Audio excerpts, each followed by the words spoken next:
గతం గతహ మళ్ళీ అధికారంలోకొచ్చేదేలా? వైఎస్ జగన్ ముందున్న అతిపెద్ద సవాలిదే. ఈ క్రమంలోనే జిల్లాల పర్యటన, పాదయాత్రను ప్లాన్ చేస్తున్న వైసీపీ అధినేత పలువురు సీనియర్ లీడర్లకు మళ్లీ టచ్లోకి వెళ్తున్నారట. మీ సలహాలు మాకెంతో అమూల్యమైనవంటూ పలువురు పెద్దలకు టచ్లోకి వెళ్తున్నారన్న టాక్ బయలుదేరింది. జగన్ ఎందుకు రూట్ మార్చినట్లు? కూటమిని ఢీకొట్టాలంటే సీనియర్ నేతల సలహాలు, సూచనలు తీసుకోక తప్పనని ఫిక్స్ అయ్యారా? వైఎస్ఆర్ సన్నిహితులు జగన్ మేలు కోరి పనిచేసేనా?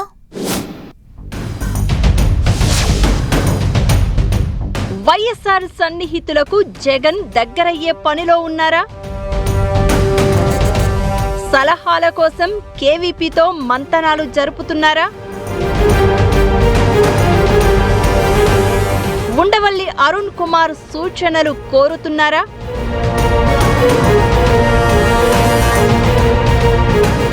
సీనియర్ నేతలకు జగన్ టచ్లోకి వెళ్లారు అన్నది నిజమేనా? పార్టీ ఓడినప్పటి నుంచి వైసీపీలో చాలా మంది సీనియర్లు సైలెంట్ అయిపోయారు. మరికొంతమంది ఫ్యాన్ స్విచ్ ఆఫ్ చేసి పక్కదారులు వెతుక్కున్నారు. ఈ క్రమంలో సరైన సమయంలో పార్టీ తరపున బలమైన వాయిస్ వినిపించే సీనియర్ నేతలెవ్వరూ లేరు. ఒక బొత్స సత్యనారాయణ లాంటి సీనియర్ నేత ఎంత మాట్లాడుతున్నా రొటీన్ అయిపోతుందన్న చర్చ ఉందట. దీంతో తన తండ్రి వైఎస్ఆర్కు సన్నిహితంగా ఉన్న సీనియర్ లీడర్ల సలహాలు, సూచనలు కోరే ఆలోచనలో జగన్ ఉన్నట్లుగా చర్చించుకుంటున్నారు. పైగా వైసీపీని వీడిన లీడర్లలో చాలా మంది తిరుగుముఖం పట్టేందుకు రెడీ అవుతున్నారంట. అలాంటి వారిని తిరిగి చేర్చుకునేందుకు జగన్ కూడా సుముఖంగా ఉన్నట్లు తెలుస్తోంది. ముఖ్య నాయకుల సమావేశంలో జగన్ ఇచ్చిన స్టేట్మెంట్ ను గుర్తు చేస్తున్నారు నేతలు. పరిస్థితులు, ఇబ్బందులను బట్టి కొందరు వెళ్లిపోయినా వారిని నేను అర్థం చేసుకుంటాను, తిరిగి పార్టీలోకి వస్తామంటే వెల్కమ్ అంటూ చెప్పారు.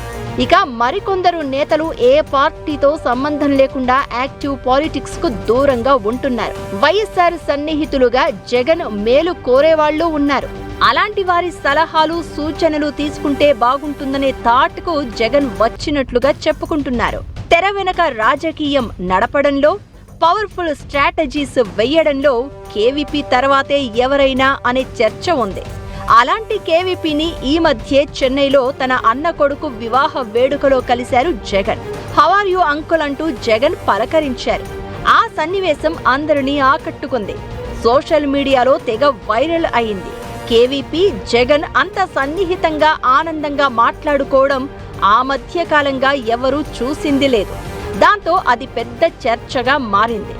ఇదిలా ఉంటే లేటెస్ట్ గా బెంగళూరులో కేవీపీతో జగన్ చర్చలు జరిపారు అని అంటున్నారు.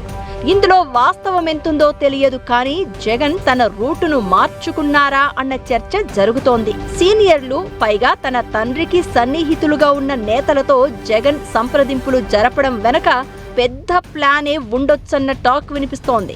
కేవీపీతో పాటు మాజీ ఎంపీ ఉండవల్లి అరుణ్ కుమార్ వంటి నేతల డైరెక్షన్ ప్రకారం ముందుకు వెళ్లే అవకాశం ఉందా అన్న ఎనాలిసిస్లు స్టార్ట్ అయ్యాయి.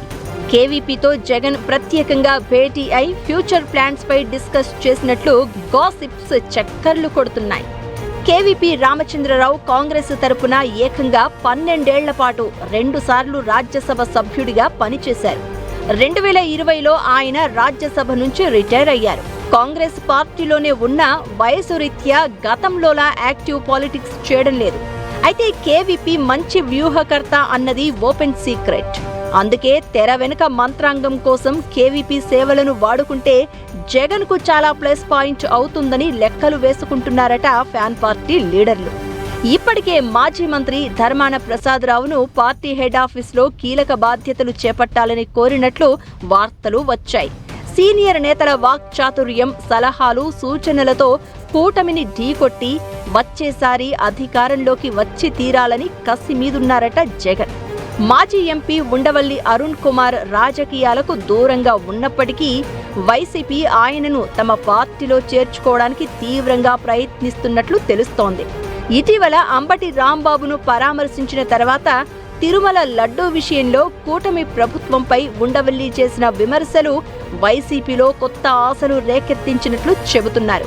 అయితే తాను రాజకీయాలకు దూరంగా ఉన్నాను అని, ఏ పార్టీలోనూ చేరే ఉద్దేశం లేదని ఉండవల్లి స్పష్టం చేస్తూ ఉండడంతో ఆయన సలహాలు సూచనలు తీసుకునే అవకాశం ఉందంటున్నారు. ఇటు కేవీపీ అటు ఉండవల్లి ఇద్దరూ కాంగ్రెస్ సీనియర్ నేతలు, కాంగ్రెస్ అధిష్టానం దగ్గర పలుకుబడి కలిగిన నాయకులు. కేవీపీతో భేటీ కాంగ్రెస్తో కలయిక కోసమా లేక ఏపీలో వైసీపీ బలోపేతం కోసం సజెషన్స్ అడిగారా అన్నది పొలిటికల్ గా హాట్ టాపిక్ గా మారింది.